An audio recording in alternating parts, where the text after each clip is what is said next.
The 15th biannual Space Forum was recently held in Adelaide, the home of Australia's space industry. Trekzone was invited to attend, and I spent the day learning about the incredible work being undertaken to advance Australia's sovereign space capabilities.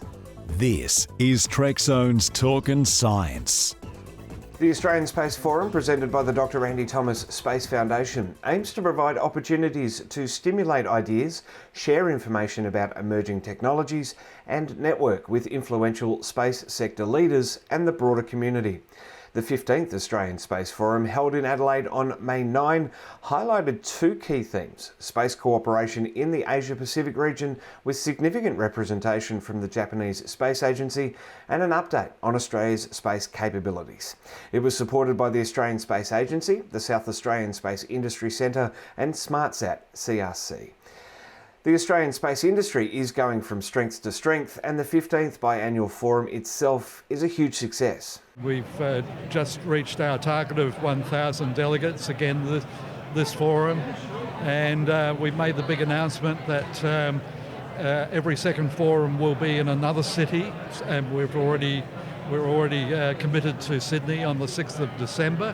So that will be a big new adventure and challenge for us, but we're looking forward to it. So 15 conventions now, and 16th moving to another city. What spurred that decision on? The need to be seen to be a national foundation, which we are, we always were, and the feedback we've had from our many interstate visitors who enjoy coming to Adelaide, but have often suggested that we should do it in other states. And I think also that the fact that space is a very national geographically distributed activity in this country, and each state and territory has its own capability, and so we need to be seen to having that national footprint. So this is our first venture, and once a year we'll choose a different city. What feedback are you receiving from exhibitors, from vendors about the nature of this forum? This forum has a particular focus on international cooperation, and that it's been really well received, and we were blown away by the support we got, especially from the Japanese Space Agency, who sent a big delegation of very senior people, including the head of the agency and the deputy head. This has sort of taught us that we need to focus on what's happening in our region and what's happening in our spacefaring partners in the rest of the world. And so today we're really pleased with the content that we've been able to produce. Makes it a very high-profile event for the Australian space industry as well, with all of the big companies are here and really making a point to get to know everyone, and also catch up as well. Yeah, and as you can see in the exhibition, 50% of our delegates are walking around communicating and networking, and this is how we planned it. So you've got the plenary sessions, and you've got the networking and the exhibition. Let's just quickly touch on the foundation. Can you give us a little bit of a background on what the Andy Thomas Space Foundation is all about? We decided to establish the foundation to support the Inspire and Outreach pillar of the National Space Program implemented by the Australian Space Agency. So in 2018, the Space Agency was established, and we could see a clear role for an independent charitable foundation. And as you probably know, in the last 2 years we've been able to raise and spend over $500,000 in financial support for schools, undergraduates, postgraduates and researchers. Australia's ingenuity was on display at the forum from Smartsat CRC, whose compact hybrid optical RF user segment, or CHORUS, prototype terminal on display. The Space Research Centre is aiming to create more stable and secured military satellite communications with optical communication links to satellites over traditional radio frequencies. However, the aim is to augment the RF capability, with the optical system providing higher bandwidth and stronger encryption capabilities. This is an example of one of our projects. It actually is a compact hybrid optical radio frequency user segment, which we call Chorus, and it's a new class of satellite earth terminal which is deployable. It can be used on mobile platforms or taken out into the field, and provides access to high-speed communications via either RF or optical frequencies. So this is really next generation satellite communication. That's right, we believe this is the first one of its type in the world, and it really aims at solving one problem, which is how can we deploy optical comms, which is known to be unreliable, into a military environment where you need to have communications 100% of the time. So our solution is you have radio frequency communications all of the time, and when there's no clouds, you can actually get much higher communication, high-speed communications, using optical frequencies. So you get the best of both worlds, reliability and capacity. Has there been any deployments of it as yet? Are there any sort of field testing? So we have field tested it. So DSTG, who were the lead for this project, went through an exhaustive testing campaign just through January and February this year, and that completed quite recently to prove that it works. What we can't do yet is test it on a satellite, because there are no satellites on orbit today that have the right radio frequency and optical technologies that allow us to test this terminal with a satellite. So again, we're hoping to rely on our partnership with DSTG. They have a program called the Star Shots, and they're looking to build a series of satellite missions that maybe will test this satellite, this technology in space to prove that it works as intended. And really developing that capability, as you say, disaster relief, military applications as well. Certainly some very critical aspects as well, especially when you look at disaster recovery. A lot of the infrastructure, the permanent infrastructure, has been destroyed. So certainly humanitarian efforts involved. Yes, absolutely. And the good thing about this project as well, we've got some great Australian companies involved in it. So EM Solutions, this terminal that you can see here is actually provided by EM Solutions to Smartsat as an in-kind contribution, and it's worth a considerable amount of money. But this is one of their commercial product lines, so you can go and buy this terminal from EM Solutions today. They've sold it around the world and to the Australian Navy and to Home Affairs Department. So this is an existing backbone technology where we are augmenting and future-proofing through this project. So as I said, it's great news in terms of being able to access this quickly if a customer comes forward and says we want this technology now. When the Australian Federal Government decided to establish our space agency in 2018 and work towards shaping an industry to support these sovereign capabilities, a home was needed. Long gone were the days of needing to base everything in the nation's capital of Canberra, and also applying NASA's model of spreading the workforce around the country. Adelaide was chosen to host the agency headquarters. Many other businesses have followed, and Lot 14 in the heart of South Australia's capital has become a hub for space endeavours. Susan Close is the Deputy Premier of South Australia and also the Minister for Defence and Space Industries. Fantastic to be here with you. Now, tell us a little bit about the Space Forum, the space industry in general for South Australia, a big boon for business. Well, we like to say that South Australia is the gravitational centre of space for Australia. Brilliant. But the truth is that while we are very strong, the rest of Australia is also really interested in space and space technology and industry and what we can learn about our planet from space. So this is the 15th Australian Space Forum. Until now, we've had them here twice a year in South Australia. We're now going to share that a little bit so that we'll continue to have a Australian Space Forum once a year in South Australia, but the alternate 6-monthly one will occur somewhere around Australia so that we can share it around a little bit better. Now, you're also the Minister for Science as well. So what does it mean to have the whole industry deciding that Adelaide is going to be home? Well, let's understand why space matters so much. Space is about very high complexity, sophistication, and it has exactly the kind of economy that we want to see in South Australia. It means taking advanced research, advanced science, and applying it and commercialising. So having a space industry shows all other parts of industry what can be done to have a more sophisticated and complex economy, and to really lean on the quality of research that we have right here. So space is important because of the work it does, and also as an exemplar of other changes we would like to see across the business community. The other thing that space does, which is so important, is it encourages young people to study STEM. So lots of little kids when they're thinking about what they'd like to do, are super enthused about dinosaurs, about robots, and about space. And if we can make sure that they can see a pathway to that being a part of their future, then they're much more likely to keep studying the STEM subjects that we need all of our kids to do a lot better at. So we love space because it does really good work, because it adds sophistication to our economy and drives that across the rest of the sector, and also because it provides an example for young people to study the subjects that we know really, really matter: maths, engineering, technology.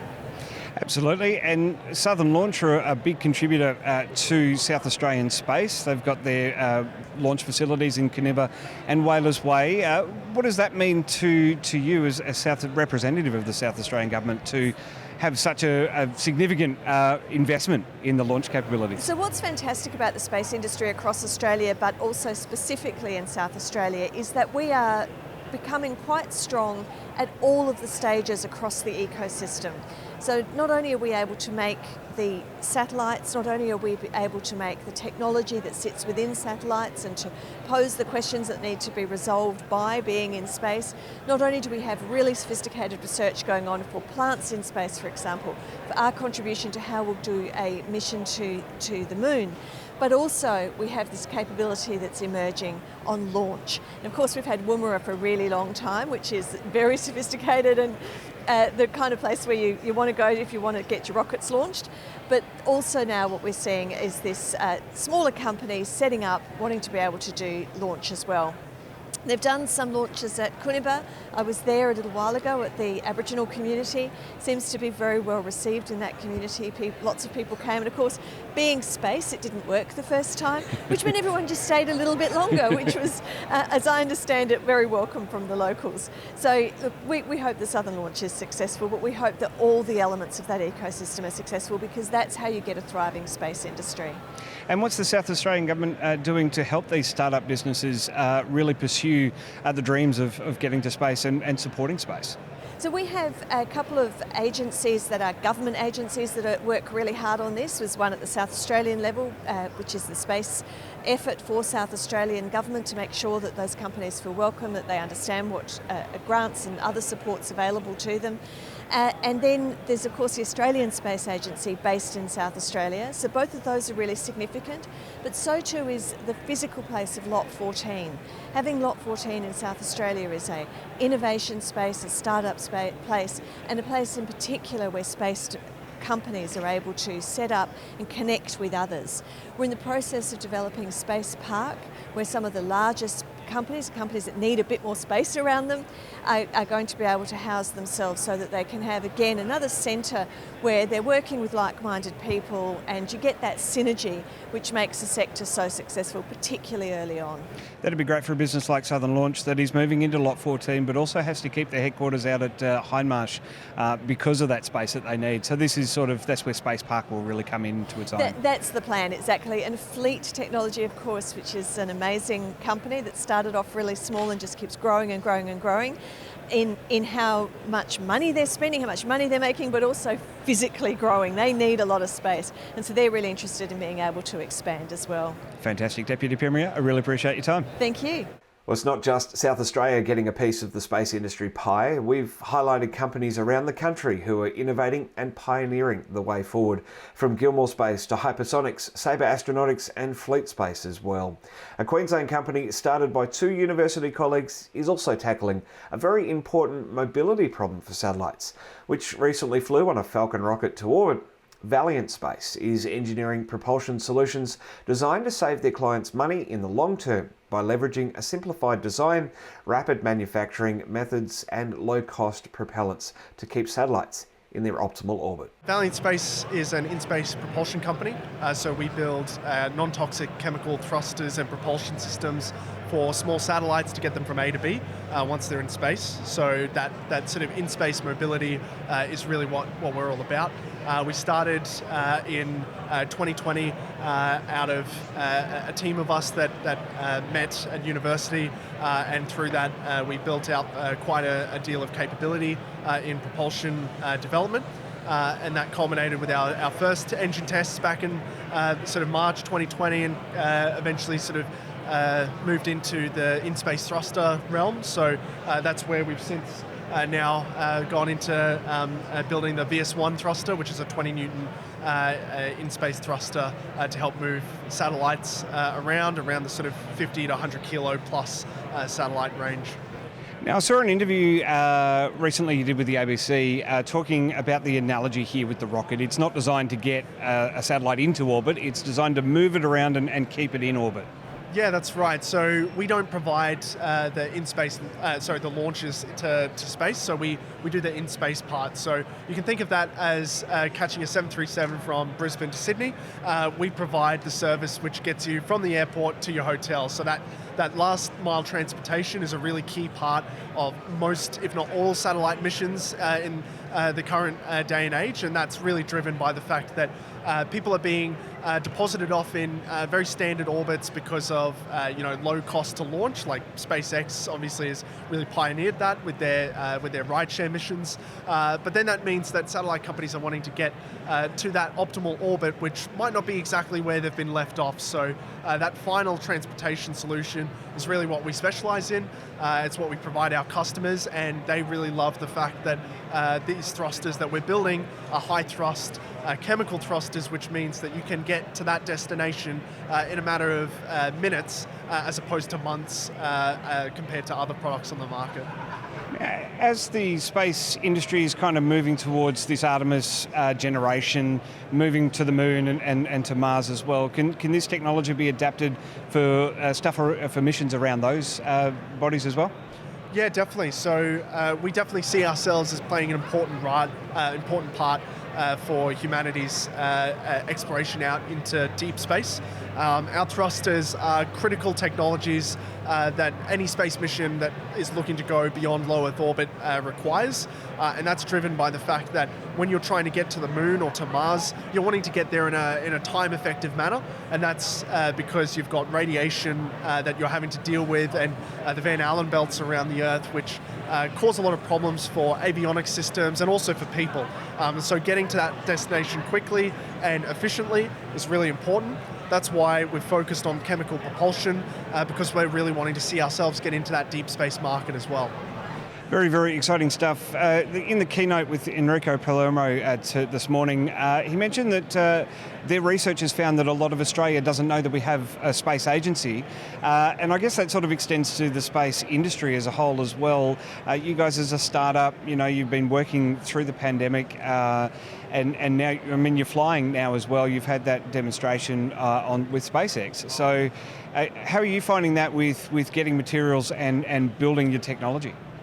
Yeah, so definitely it's an exciting time in Australia, especially since the establishment of the agency. At least locally, there's been a lot of uptake in both the capacity of Australia in the space realm, but also the talent pool and the people that we're able to sort of access in terms of really capable individuals that are able to help build locally this in-space capability.